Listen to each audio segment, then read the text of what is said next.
Hi, my name's Youseef, and I'll be your waiter today. Can I start you out with something from the bar? Got it, a pitcher of margaritas and 2 Long Island iced teas, coming right up. John, right? Yeah, I just put in a drink order. Hey, you're new here. You go to UC Berkeley?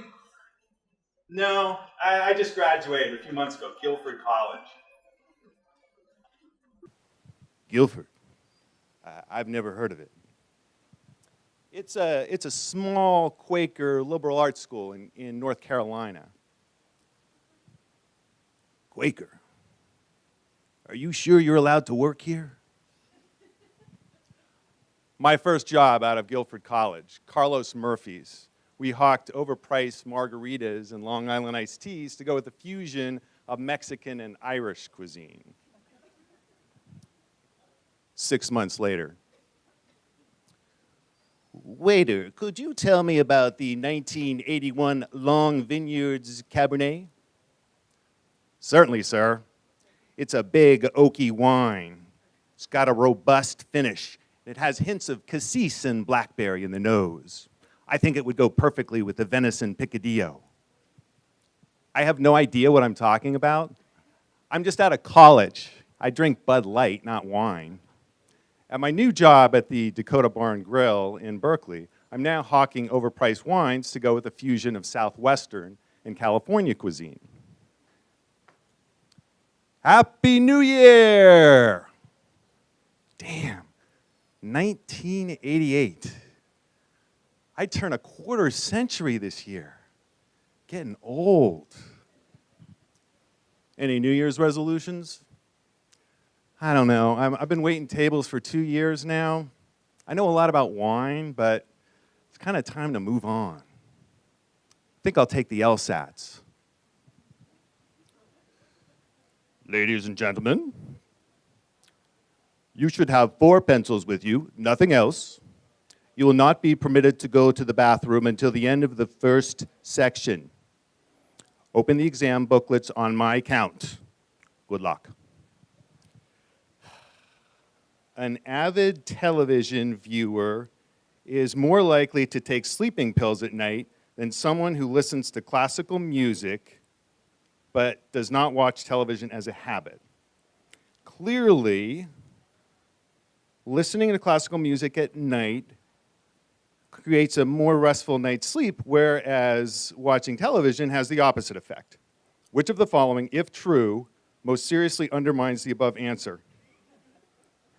I didn't sleep much last night. I don't listen to classical music, or I don't watch much TV. I certainly don't take sleeping pills.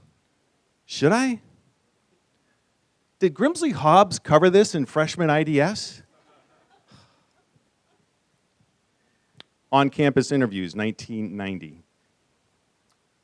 Mr. Elias, during your time in law school, it looks like you worked for the Alameda County Public Defender's Office, the American Civil Liberties Union, and the Prison Law Office. That's a lot of public interest work. Thank you.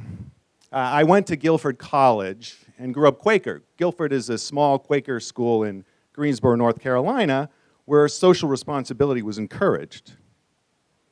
I see.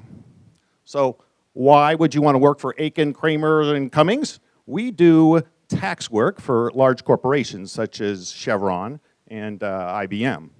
Don't you think you'd have a difficult time working with those types of clients?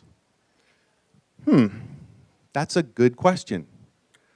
You know, during my time at law school, I did volunteer work for some pretty unpopular people, some of whom were convicted of rape and murder. But I really enjoyed the work. I actually liked my clients, and I found it quite rewarding. I think it was Nelson Mandela who said, a society should be judged on how it treats its most hated members. So, no, I don't think I'd have any difficulty working for your clients. Mr. Elias, are you comparing our corporate clients with rapists and murderers? No callback. I walk through the double glass doors into the waiting area of North County Jail in Oakland. A homeless man is passed out on a chair. Stale odor of urine and alcohol wafts up. He's harmless, but the smell is overpowering. Almost 20 years into the job, and I'm still not used to it. I fill out the sign-in sheet.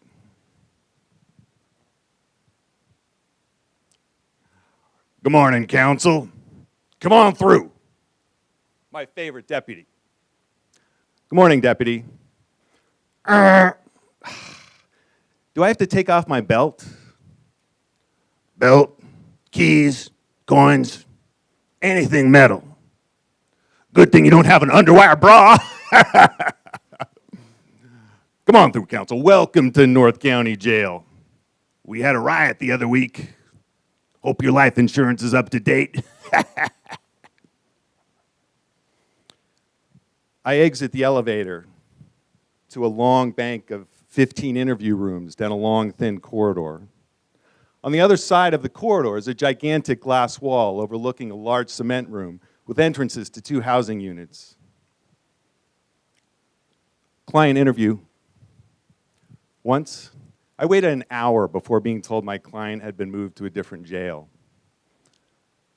A nurse exits an interior elevator, pushing a metal cart with paper cups of medication. The deputy buzzes her into the housing unit on the left. Client interview. About 15 minutes later, another deputy brings out a small Latino man who has a red jumpsuit. He's got messy graying hair, and he's smaller than I imagined. He's tiny. Murder? Mr. Gallegos, my name's Youseef Elias. I'll be your attorney with the Alameda County Public Defender's Office. Youseef. Juan Gallegos. Juan, ¿habla español?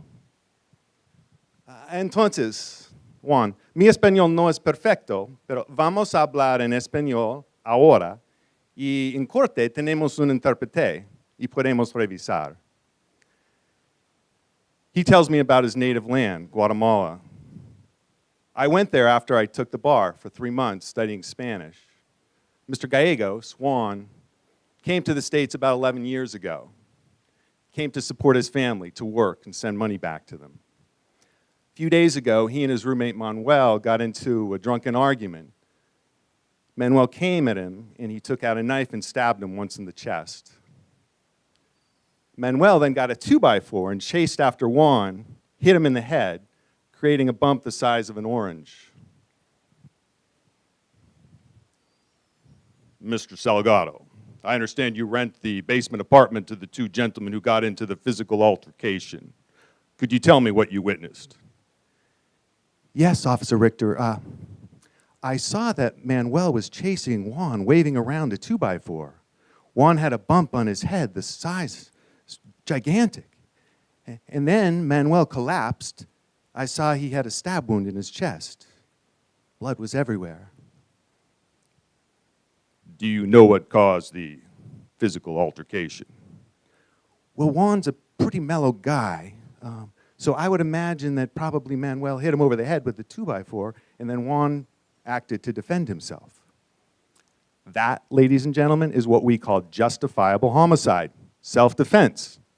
When someone hits you over the head with a 2x4, you have the legal right to use reasonable force to fend them off. It's not really the Quakerly thing to do, but it is the law in the state of California. If Juan had just exercised his Fifth Amendment right to remain silent, he probably wouldn't have been charged. But he gave a statement saying that he stabbed first and then he was hit with the 2x4, so he was charged with murder. Plea bargaining. Your offer is ridiculous. Plead to murder and serve a life sentence? This case is not worth more than a voluntary manslaughter. Well, you heard your client's interview. He confessed to murder. Perhaps, but the interview has serious problems. He was in a tiny interview room for 8 hours. The Miranda admonition, I'm going to get that thrown out. We're going to bring a Miranda motion. The statement's going to be suppressed, and my client's going to walk. But today, because I don't know if we're going to win that Miranda motion. He'll plead to voluntary manslaughter and take 6 years. We haggle. We finally come up with 11. He'll serve 8 years in prison. He'll probably be deported when he gets out.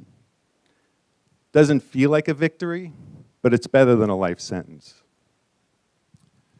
24 years into my job as a public defender, I'm still excited about my work. I'm the voice of the people society wants to forget. The voice of the innocent three-striker charged with robbery. The voice of the drug dealer, the 19-year-old drug dealer who shoots his rival. The voice of the 49-year-old hooker who gives $10 blowjobs behind garbage dumpsters. The voice of the brilliant Cal engineering student who has a psychological break and threatens the dean. It's not an easy job. I stress. During one trial, I lost 15 pounds. But realistically, I can't think of a job I'd rather do. When I graduated from Guilford in 1985, I didn't know what path to take, but I was pointed in the right direction. Was it Jerry Goddard? Was it Richie Zwigenhoff? Was it Lee Johnson? Was it Claire Morse? Or the countless other professors who pointed me in the right direction and showed me new worlds? Was it my semester in London or my semester in Munich? Was it my Guilford friends, many of whom I'm still in touch with? It wasn't one of those things, it was all of them. When Guilford kicked me out of here 30 years ago, I was a 22-year-old with a BS in psychology. I had absolutely no clue what I was going to do for a career, but that really wasn't the point. I didn't go to Guilford to learn how to be a particular thing or get a particular job. I went to Guilford to learn how to be, well, to be educated and to learn about the choices that I'd make along my career path and the journey that took me to the Alameda County Public Defender's Office. Thank you.